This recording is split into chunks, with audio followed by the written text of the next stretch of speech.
सीधी मूत्र कांड के आरोपी प्रवेश शुक्ला के परिजनों को ब्राह्मण समाज द्वारा 51,000 रुपये का नगद इनाम देने का परिणाम व रुझान आना शुरू हो गए हैं। जी हाँ, मैंने कल एक खबर लगाई थी जिसमें मैंने बताया कि किस तरह से ब्राह्मण समाज अपराधियों को इनाम देकर सम्मानित कर रहा है। अगर आपने यह वीडियो नहीं देखा है तो इस कार्ड बटन पर क्लिक करके यह वीडियो भी देख सकते हैं। सीधी मूत्रकांड के बाद मध्य प्रदेश में दलित आदिवासियों पर उत्पीड़न के मामले लगातार सामने आ रहे हैं। मध्य प्रदेश में आदिवासियों पर उत्पीड़न थमने के नाम नहीं ले रहे हैं।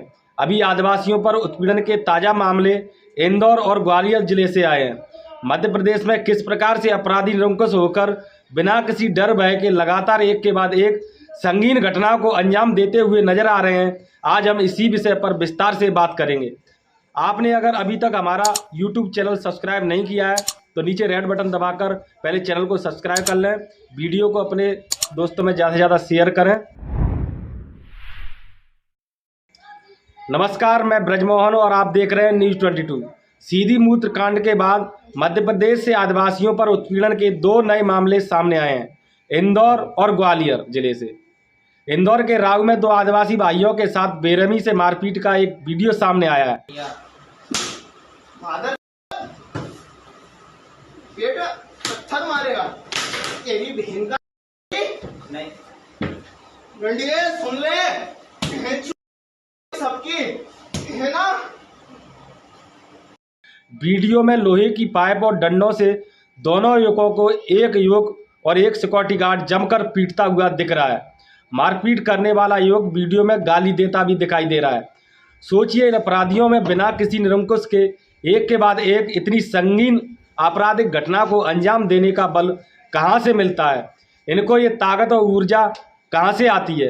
अगर आपके मन में भी यह सवाल है तो दोबारा से कह रहा हूं कि इस बटन पर क्लिक करके ये वीडियो देख लें, सब कुछ समझ में आ जाएगा। लेकिन अब आप सोच रहे होंगे कि इन आदिवासियों ने जरूर कोई बड़ा अपराध किया होगा, इसलिए इनके साथ ऐसी घटनाएं होती हैं। तो मैं आपको बता दूं कि इन आदिवासी युवकों का कसूर सिर्फ इतना था कि शुक्रवार रात पीड़ित अपने भाई के साथ बाइक से अपने घर नालचा जा रहा था। तभी सड़क पर फिसलने से दोनों बाइक सहित नीचे गिर गए। दोनों बाइक उठा ही रहे थे कि तभी पीछे से आ रहे युवक ने जल्दी बाइक उठाने को कहा और गाली देने लगा। दोनों भाइयों ने गाली देने का विरोध किया तो इसके बाद आरोपी युवक अपने साथियों के साथ दोनों भाइयों को राऊ क्षेत्र के ट्रेजर फैंटेंसी इलाके में ले गए। वहां दोनों को रात भर बंधक बनाकर मारपीट करते रहे। इनको डंडों से तब तक पीटा गया जब तक ये आदिवासी युवक बेहोश नहीं हो गए। बेहोश होने पर दरिंदों ने उन्हें वहीं छोड़ दिया। जब उन्हें होश आया तो अपने परिवारजनों को जानकारी दी, तब परिजन इन्हें अस्पताल लेकर पहुंचे।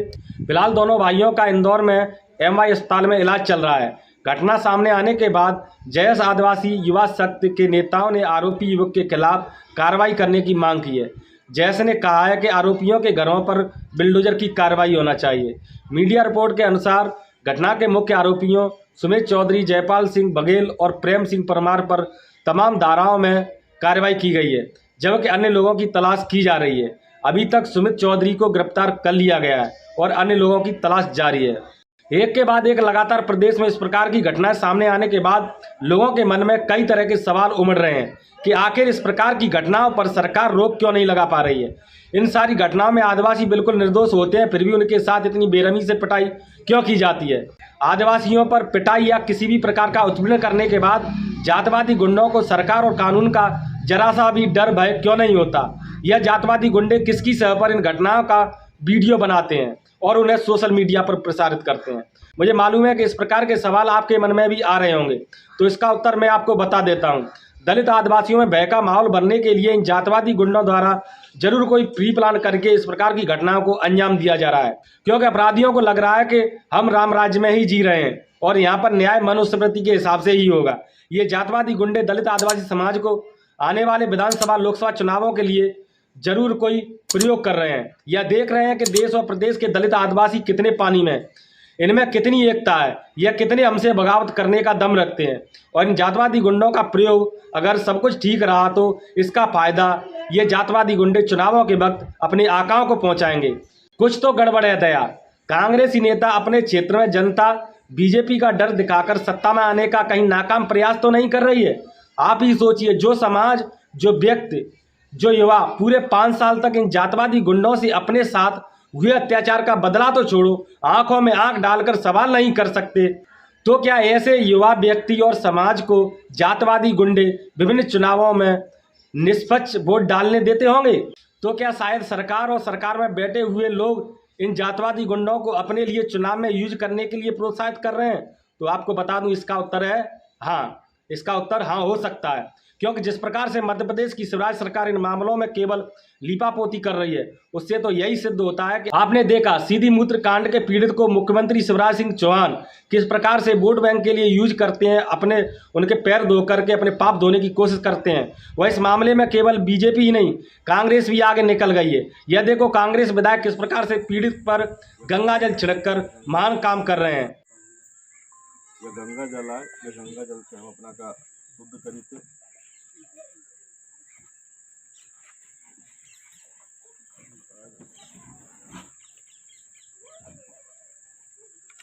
एक और घटना मध्य प्रदेश के ग्वालियर से, ग्वालियर जिले के भितरवार ब्लॉक और थाना क्षेत्र के गोहिंदा गांव की है।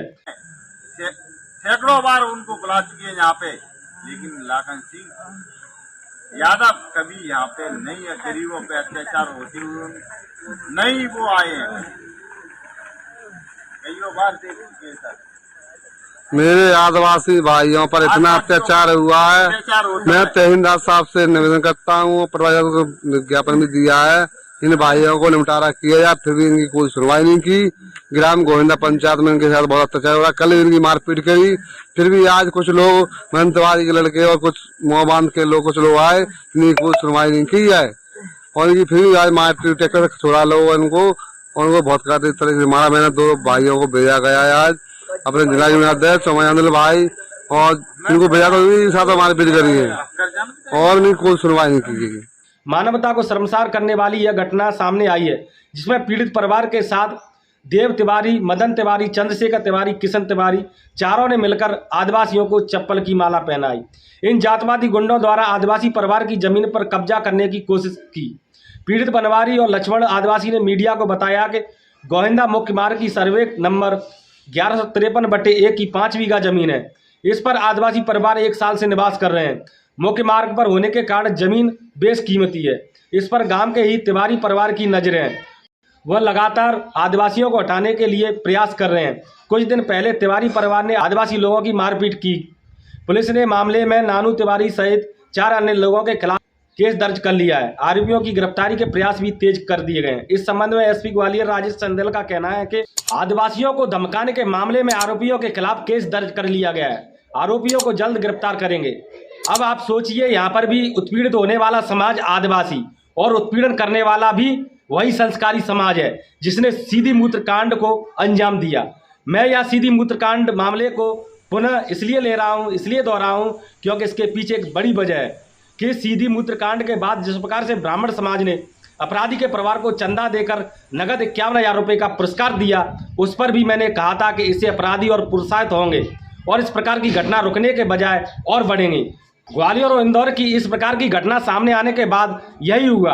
अपराधी बेखौफ किसी भी घटना को अंजाम दे रहे हैं। लेकिन अब बड़ा सवाल यह है कि मुख्यमंत्री शिवराज सिंह चौहान पीड़ित परिवार को भी अपने बंगले पर बुलाकर पैर धोने की रस्म निभाएंगे और अपराधियों के घर पर बुलडोजर चलवाएंगे, या इस क्राइटेरिया में आने के लिए पीड़ितों पर संस्कारी ब्राह्मणों द्वारा मूतना जरूरी है। प्रदेश में बीजेपी की सरकार है। कांग्रेस प्रदेश की दूसरी सबसे बड़ी पार्टी है। अधिकतर क्षेत्रों में कांग्रेस के भी विधायक हैं। आप कल्पना कीजिए कि आप किसी फलाने यानी कि XYZ किसी भी विधानसभा क्षेत्र में निवास करते हैं, आप दलित या आदिवासी हैं और आपके साथ कोई जातवादी गुंडा जाति उत्पीड़न कर रहा है। अगर आपके क्षेत्र से कांग्रेसी विधायक है तो आप क्या करेंगे? निश्चित तौर पर आप कांग्रेसी विधायक और नेताओं से मिलेंगे। अब सरकार प्रदेश में बीजेपी की है। बीजेपी सरकार और बीजेपी के नेता इन मामलों को गंभीर रूप से नहीं ले रहे हैं, तो कम से कम इन जाति उत्पीड़न के मामले में कांग्रेस को इसके खिलाफ कोई ठोस रणनीति बनाकर विरोध और प्रदर्शन करना चाहिए, पीड़ितों का समर्थन करना चाहिए, क्योंकि दलित आदिवासियों का एक बहुत बड़ा भाग कांग्रेस का वोटर है। लेकिन क्या हकीकत में ऐसा होता है? इसका उत्तर है नहीं, क्योंकि हर कांग्रेसी नेता दलित आदिवासियों के साथ उत्पीड़न होने के बाद सिर्फ बयान देकर बीजेपी का विरोध कर सकता है। कांग्रेस के कई विधायक हैं, कई नेता हैं जिनका क्षेत्र में दबदबा है, वह क्यों नहीं सीधे अपराधियों से मुकाबला करते हैं? कांग्रेसी विधायक और नेताओं का राजनीतिक रसूद इतना कमजोर है क्या? अगर बीजेपी अपने आप को सही मानती है और साथ में कांग्रेसी विधायक और नेता मानवीय आधार पर जातवादी गुंडों को सीधे तौर पर चेतावनी क्यों नहीं देते हैं कि अगर आपने दलित आदिवासी भाइयों पर कोई भी उत्पीड़न किया तो आपकी खैर नहीं, लेकिन बीजेपी तो छोड़ो, कांग्रेस के विधायक और नेता भी ऐसा चेतावनी कभी नहीं देते हैं जो बहुजन समाज के नेता चंद्रशेखर रावत, ओबीसी महासभा और जैस के नेता देते हैं। लेकिन आपने कभी सोचा है कि ऐसा क्यों? यह कांग्रेसी विधायक नेता केवल घड़ियाल के आंसू क्यों बहाते हैं? इसका उत्तर है कि पूरे प्रदेश में देश की राजनीतिक रस्सी को अगर किसी का है तो उन समाज वाले नेताओं का ही है, जिस समाज से यह जातवादी गुंडे आते हैं। यह जातवादी केवल मीडिया के सामने घड़ियाल के आंसू बहाते हैं। बीजेपी कांग्रेस और कांग्रेस बीजेपी पर आरोप लगाती है, लेकिन मैं कहता हूं कि अगर बीजेपी कांग्रेस के नेता और कांग्रेस विधायक सख्ती से कह दे कि दलित और आदिवासियों के साथ उत्पीड़न किसी भी कीमत पर सहन नहीं किया जाएगा, तो क्या फिर उत्पीड़न की ऐसी घटना सामने आएंगी? नहीं। लेकिन इस बात को बहुजन समाज, खास करके दलित आदिवासियों को समझने की जरूरत है। यह बीजेपी कांग्रेस नेता चोर चोर मौसेरे भाई हैं। इनका एक भाई कांग्रेस में तो दूसरा बीजेपी में। यह सिर्फ आपके साथ हुए अन्याय अत्याचार पर दिखावा करते हैं, पश्चाताप नहीं। इसलिए अगर आपको अपने साथ हो रहे जातीय उत्पीड़न को रोकना है, अपने बच्चों का भविष्य बनाना है, अपनी संस्कृति और सभ्यता को बचाए रखना है, तो किसी भी बहुजन नेतृत्व वाली पार्टियों को सत्ता में लाना जरूरी है। जब तक बहुजन सत्ता में नहीं आएगा तब तक ऐसी दुर्दशा लाजमी है। आप इस पूरे मामले पर क्या सोचते हैं, क्या राय रखते हैं? अपना सुझाव हमें कमेंट बॉक्स में जरूर बताएं। आपको अगर वीडियो अच्छा लगा हो तो इसे लाइक करें, अपने साथियों के साथ, दोस्तों के साथ शेयर करें। अभी के लिए सिर्फ इतना ही। आप देखते रहिए न्यूज़ 22। नमस्कार। जय भीम, जय भारत, जय संविधान।